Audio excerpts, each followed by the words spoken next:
নমস্কার, বাংলার মন থেকে বলছি সন্ময় বন্দ্যোপাধ্যায়। বাংলার মনের খবরটা কে রাখে বলুন তো? শিক্ষিত বেকার যুবকদের মনের ঠিকানা কেউ রাখে? কোনো সরকার রাখে? কেউ রাখে? কিভাবে শিক্ষিত বেকাররা এই বাংলায় বেঁচে আছে? 500 টাকা ভাতা, 1000 টাকা ভাতা, 1500 টাকা ভাতা দিলে শিক্ষিত বেকারদের জীবনের যন্ত্রণাটা উবে যাবে? কিংবা ধরুন সেই মানুষগুলো লকডাউনে 8টা মাস যে যন্ত্রণা নিয়ে বাংলার মাটিতে বেঁচে রইলেন, সেই মানুষগুলো আদৌ বেঁচে আছে কিনা তার সংবাদ মুখ্যমন্ত্রী রাখেন? প্রতিদিন 2.5 কোটি 3 কোটি টাকার মুখ্যমন্ত্রীর নীল সাদা রঙের বিজ্ঞাপনে ভরিয়ে যাচ্ছে সমস্ত সংবাদ মাধ্যমগুলো, শুধু সংবাদপত্রগুলোকে কেনার জন্য।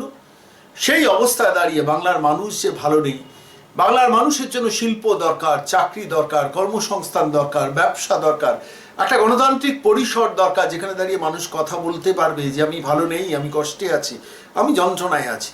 কেউ ঠিকানা রাখে? কেউ খবর রাখে তাদের? হ্যাঁ, নতুন বাংলায় আমরা অবশ্যই চাইব সেই জাতীয় একটি সরকার, যে সরকার সংবেদনশীল সরকার হবে। তার নিজস্ব কোনো, তার যিনি মুখ্যমন্ত্রী হবেন তার নিজস্ব কোনো ইগো থাকবে না। তিনি সরাসরি নিজের মনের যন্ত্রণার কথা বলবেন, মানুষকে বলবেন, মানুষ মনের যন্ত্রণার কথা বলবেন। আমরা সংবাদ নিয়ে দেখেছি যে কালীঘাটে মমতা বন্দ্যোপাধ্যায়ের বাড়িতে যারা যান তাদের দূরের একটা ক্লাবে বসিয়ে রাখা হয় এবং সেখানে অফিসারদের দিয়ে দায়িত্বটা সামলানো হয়। কেন রাজ্যের মুখ্যমন্ত্রী পারতেন না বছরের পর বছর অন্তত 2 ঘন্টা প্রতিদিন সাধারণ মানুষের কথা শুনতে? নীতিশ কুমার বিহারে তাই করতেন দিনের পর দিন। রাজ্যের মুখ্যমন্ত্রী করেন না।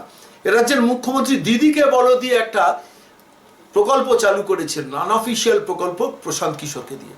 সেই দিদিকে বলতে যারা যারা কথা বলেছেন আমরা সংবাদ নিয়ে দেখেছি, অন্তত 90 থেকে 95% মানুষ পরবর্তীকালে বুঝে গেছেন যে দিদিকে বলো আসলে একটা ভাঁওতা, এবং 99% মানুষ কোনো বিচার পায়নি দিদিকে বলতে।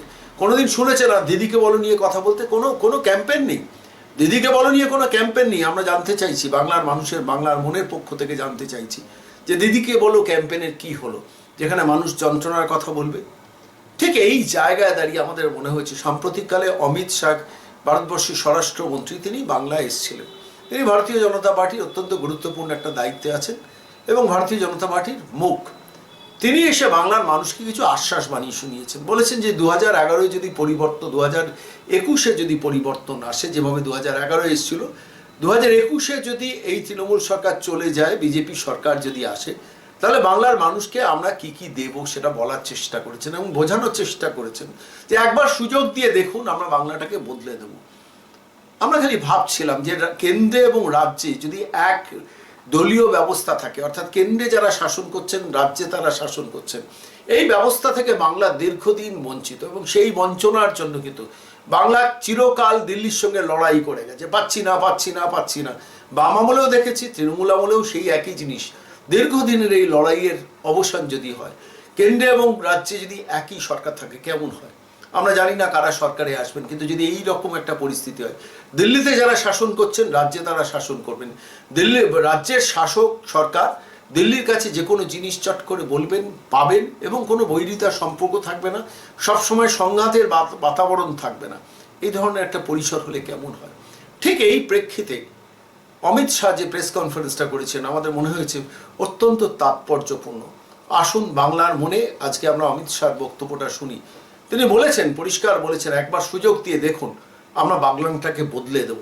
আসলে বাংলার শিক্ষিত বেকার, স্কিল আনস্কিল লেবার, 42 লক্ষ পরিযায়ী শ্রমিক, টেট পরীক্ষার্থী, প্রাইমারি পরীক্ষার্থী, আপার প্রাইমারি পরীক্ষার্থী, school service commission, college service commission, group D waiting list, WBCS পরীক্ষা, কিংবা যে কোনো সরকারি অফিসে চাকরি মানেই ঘুষ ঘুষ ঘুষ ঘুষ।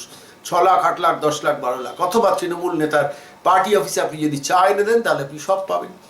এই পরিস্থিতি থেকে বেরিয়ে সেটা নতুন বাংলা যদি বাঙালি স্বপ্ন দেখতে পারে, সেই স্বপ্নটাই দেখিয়ে গেলেন অমিত শাহ। আসুন আজকে শুনি ভারতবর্ষের স্বরাষ্ট্রমন্ত্রী অমিত শাহর বক্তব্য আজকে বাংলার মনে। উনি প্রথমে একটু বলবেন, তারপরে আমরা কিছু প্রশ্ন নেব। আপনারা হিন্দিতে বলতে পারেন, বাংলায় বলতে পারেন, যে কোনো ভাষায় প্রশ্নটা করতে পারেন। তো সেটা নিয়ে কিছু অমিতজি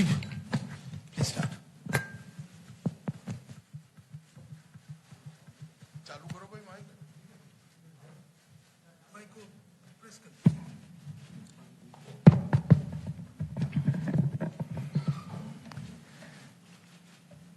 भारतीय जनता पार्टी की प्रेस वार्ता में आप सभी का हृदय से स्वागत है। वैसे स्वपन दास जी ने थोड़ा कह ही दिया, मगर मैं फिर से कहना चाहता हूं कि एक दो बार इसको रिशेड्यूल करना पड़ा, इसके लिए मैं क्षमा प्रार्थी हूं और आगे पर ऐसी तकलीफ न पड़े इसका ध्यान भी रखेंगे। मित्रों, आज मेरा आपकी ये प्रेस कॉन्फ्रेंस के बाद और एक दो मीटिंग कर कर बंगाल का 2 दिन का दौरा मेरा समाप्त हो जाएगा। ये 2 दिन में 4 विभागों के भारतीय जनता पार्टी के कार्यकर्ता और अलग अलग समाज के कार्यकर्ताओं को मिलना हुआ। लगभग 180 से ज्यादा संस्थाओं के प्रतिनिधियों को भी एक हॉल के अंदर 2 तरफा संवाद भी हुआ है और इससे बंगाल की जो परिस्थिति मेरे ध्यान में आई है, मैं इसको आपके सामने रखना चाहता हूं। वैसे भी पार्टी से समय समय पर बंगाल की परिस्थिति के बारे में जानकारी आती ही है। 2010 में बड़े चाव के साथ 11 अप्रैल में मां माटी और मानुष के नारे के साथ बंगाल के अंदर परिवर्तन किया था। बंगाल की जनता के मन में ढेर सारी अपेक्षाएं भी थी, आशाएं भी थी और वो चाहते थे कि उनकी संवेदनाओं को उचित प्रतिसाद मिले, प्रॉपर रिस्पांस मिले। एक लंबे समय के 3 दशक के कम्युनिस्ट शासन से बिल्कुल त्रस्त होकर तृणमूल कांग्रेस और उसकी नेत्री ममता बनर्जी के हाथ में बंगाल की सत्ताओं के सूत्र बंगाल की जनता ने दिए थे। मगर आज जब पीछे मुड़कर 10 साल के बाद देखते हैं तो मां माटी और मानुष का नारा तुष्टीकरण, तानाशाही और टोलबाजी में परिवर्तित हो गया है। जो अपेक्षाएं रखी गई थी किसी भी मानांक में तृणमूल सरकार और राज्य की मुख्यमंत्री अपेक्षाओं को पूर्ण करने में खरी नहीं उतरी है। वादे जो हुए वो खोखले साबित हुए और अपेक्षा निराशा में परिवर्तित हुई है और आशा सरकार के प्रति क्रोध और गुस्से में तब्दील हो गई है और जनता में एक अजीब प्रकार का वातावरण देखने को मिलता है। मैं जहां जहां गया सैकड़ों की, हजारों की संख्या में लोग रोड पर आए हुए थे।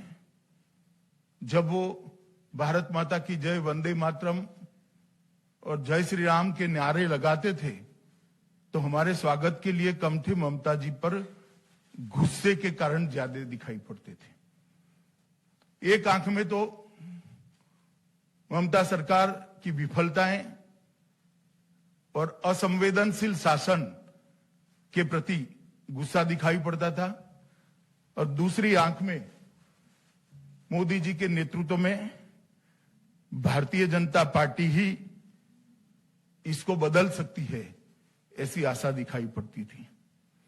इसका कारण है बीजेपी का एक ट्रैक रिकॉर्ड है। जहां जहां भारतीय जनता पार्टी का शासन रहा, चाहे वो बीमारू राज्य हो, पहले बिहार, राजस्थान, मध्य प्रदेश और छत्तीसगढ़ हमारा शासन आया, वहां पर हमने स्थिति को बदला है। गुजरात के अंदर भी स्थिति को अंदर परिवर्तन लाए हैं। देश के अंदर सुशासन का एक नया मार्ग भारतीय जनता पार्टी ने मल्टी पार्टी डेमोक्रेटिक सिस्टम के अंदर सेट किया है और केंद्र में भी मोदी जी की सरकार बनने के बाद 5 ही साल में लगभग 60 करोड़ गरीबों के जीवन स्तर को ऊपर उठाने का काम भारतीय जनता पार्टी की सरकार ने किया। चाहे धन धन का अकाउंट देना हो, उसको अर्थतंत्र के साथ जोड़ना हो, चाहे घर देना हो, घर के अंदर गैस का सिलेंडर देना हो, बिजली देनी है, शौचालय देना है और अब शुद्ध पीने का पानी देना है। किसानों को हर साल 6,000 रुपया देना और गरीबों को 5 लाख तक की स्वास्थ्य की सुविधाएं देना, एक नया आशा का संचार 60 करोड़ गरीबों के लिए किया है। और मैं बंगाल की जनता को आश्वस्त करने आया हूं कि आपने कांग्रेस को भी एक मौका दिया, कम्युनिस्टों को भी मौके बार बार दिए और 2 बार ममता दीदी को भी दिया। एक मौका मोदी जी के नेतृत्व में भारतीय जनता पार्टी को दे दीजिए। हम 5 साल में सोनार बांग्ला बनाने का आपको वादा करते हैं। हमारा लक्ष्य स्पष्ट है, बंगाल के अंदर विकास हो, देश की सीमाएं सुरक्षित हो, बंगाल के अंदर घुसपैठ रुके। तृणमूल कांग्रेस का एकमात्र लक्ष्य है, दीदी का एकमात्र लक्ष्य है कि अगली टर्म में भतीजे को मुख्यमंत्री बना देना। अब बंगाल की जनता को तय करना है कि परिवारवाद चाहिए या विकासवाद चाहिए। बैड एडमिनिस्ट्रेशन का एक नया सूत्रपात, एक नया अध्याय ममता बनर्जी के नेतृत्व में बना है। उन्होंने एडमिनिस्ट्रेशन का राजनीतिकरण कर दिया है, राजनीति का अपराधीकरण कर दिया है और भ्रष्टाचार को इंस्टीट्यूशनलाइज कर दिया है। और शायद ही कोई राज्य में ये तीनों चीजें हुई होगी। एक भी होती थी तो राज्य के पतन के लिए वो जिम्मेदार होती थी। यहां तीनों की तीनों चीजें बहुत स्किलफुली और बहुत सफल तरीके से ममता जी ने आरोपित करी है, प्रत्यारोपित करी है। मैं फिर से रिपीट करना चाहूंगा, एडमिनिस्ट्रेशन का संपूर्ण राजनीतिकरण करा है, राजनीति का संपूर्ण अपराधीकरण करा है और भ्रष्टाचार को इंस्टीट्यूशनलाइज करने का काम ममता बनर्जी ने किया है। भ्रष्टाचार के उदाहरण मैं देना नहीं चाहता, कई बार मैं बंगाल की जनता और आप लोगों के सामने बोल चुका हूं, पूरी सूची है मेरे पास, आप पूछोगे सवाल में तो बता भी दूंगा। मगर साइक्लोन और कोरोना की महामारी में भी, सहायता में भी भ्रष्टाचार करने से तृणमूल की कैडर नहीं चुकी है, पीछे नहीं पड़ी है। ये इसका सबसे निकृष्ट और लेटेस्ट उदाहरण है। तुष्टीकरण से बंगाल की जनता के बहुत बड़े वर्ग के मन में क्या हम सेकंड ग्रेड सिटीजन है, ऐसा असुरक्षा का भाव खड़ा हुआ है। ढेर सारे मामले हैं तुष्टीकरण के, और तुष्टीकरण यहां तक पहुंचा कि एक प्रकार से बंगाल में 3 कानून हैं, एक अपने भतीजे के लिए, दूसरा अपनी वोट बैंक के लिए और तीसरा आम बंगाली के लिए। शायद ही देश में कोई एक राज्य होगा जहां 3 कानून चलते होंगे। कानून की पुस्तक में तो एक ही कानून है, मगर इंप्लीमेंटेशन के लिए 3 कानून है। भतीजे के लिए अलग है, अपनी वोट बैंक के लिए, वोट बैंक से आप समझ ही रहे हो मैं क्या कह रहा हूं, और बंगाल की जनता के लिए एक अलग कानून है। इस प्रकार का शासन शायद ही हमने देखा है। अभी अभी मैंने देखा ममता दीदी गड्ढे भरने का वादा कर रही है। मेरा उनसे विनम्र सलाह है, मैं आयु में छोटा हूं मगर राजनीति बहुत देखी है मैंने, पूरा देश घुमा हूं, कि दीदी अब गड्ढे भरने से कुछ नहीं होगा, जनता के भरोसे में बड़ा गड्ढा भर गया है, वो 6 माह में कभी भरा नहीं जा सकता। तो अब आप निरर्थक प्रयास रहने दीजिए। महिला सुरक्षा एक महत्वपूर्ण मुद्दा होगा। मैं अभी आया तो उन्होंने कोई और राज्यों के बलात्कार के उदाहरण देकर सोशल मीडिया में कुछ सवाल खड़े किए। मैं आज ममता दीदी को शार्प क्वेश्चन पूछना चाहता हूं कि 2018 के बाद आपने नेशनल क्राइम रिकॉर्ड ब्यूरो को आपके राज्य के, बंगाल के गुनाह के आंकड़े, क्राइम का रिकॉर्ड क्यों नहीं भेजा है? क्या छिपाना है आपको और क्यों छिपाना है? देश की जनता, दुनिया और बंगाल की जनता जानना चाहती है कि बंगाल के लॉ एंड ऑर्डर की सिचुएशन क्या है। क्यों आप नेशनल क्राइम रिकॉर्ड ब्यूरो को सब राज्य अपने आंकड़े भेजते हैं? भेजना नहीं चाहती हूं। मेरे पास 2018 के आंकड़े हैं। तृणमूल कांग्रेस के कार्यकर्ता, चूंकि मैं देश का गृह मंत्री हूं, मुझे पूछते हैं कि भाजपा शासित राज्य में क्या है। इसका जवाब वो राज्य में जाकर हम देंगे, और अगर किसी को चर्चा करनी है तो वो राज्य में हमारे आने के पहले के आंकड़े और आज के आंकड़े ही लेकर मेरा युवा मोर्चा का कार्यकर्ता आ जाए और ममता दी उनके आने के पहले के और अभी के आंकड़े लेकर बंगाल के आ जाए। हम चर्चा करने के लिए दो हाथ करने के लिए तैयार हैं। मैं कुछ आंकड़े देना चाहता हूं, 2018 के ही है, बाद में देते नहीं है। महिलाओं के खिलाफ अपराध में देश में तीसरे नंबर पर बंगाल रहा। बलात्कार के प्रयास के मामले में देश में नंबर 1 रहा। एसिड अटैक के मामले में देश में नंबर 1 रहा। महिलाओं के गायब होने में देश में दूसरे नंबर पर रहा। गायब महिलाओं को न ढूंढ पाने के मामले में देश में नंबर 1 रहे। और 2018 में महिलाओं के प्रति जो अपराध है उसको सजा कराने का जो दर था वो बंगाल में 5.3% था, जबकि देश में 23% है। क्या ममता दीदी आप जवाब देगी? आप स्वयं एक महिला हो। बंगाल की जनता, बंगाल की महिला क्यों असुरक्षित है? मुझे लगता है मुझे सवाल पूछने की जगह आपको आत्मनिरीक्षण करने की जरूरत है। आज शायद बंगाल राजनीतिक कार्यकर्ताओं की हत्या में देश में सबसे ऊपर है। विगत 2.5 साल के अंदर भारतीय जनता पार्टी के 100 से ज्यादा कार्यकर्ताओं की हत्या हुई है। मैं बंगाल के मुख्यमंत्री को कहना चाहती हूं कि आप इस पर एक व्हाइट पेपर निकालना चाहेगी क्या? स्थिति को स्पष्ट करना चाहेगी क्या? कितने राजनीतिक कार्यकर्ता, चाहे वो भाजपा के हो, चाहे कम्युनिस्ट पार्टी के हो, चाहे कांग्रेस के हो, या तो आरटीआई एक्टिविस्ट हो, कितने लोगों की हत्या हुई? एफआईआर रजिस्टर होने के बाद कितने लोगों को अरेस्ट किया गया? कितने लोगों को चालान करे गए और कितने लोगों को सजा करा पाए? आपको आश्चर्य होगा, अधिकांश केसों के अंदर अरेस्ट ही नहीं हुई, चार्जशीट ही नहीं हुई। इस प्रकार का शासन बंगाल का भला नहीं कर सकता। घुसपैठ बेरोक टोक चल रही है।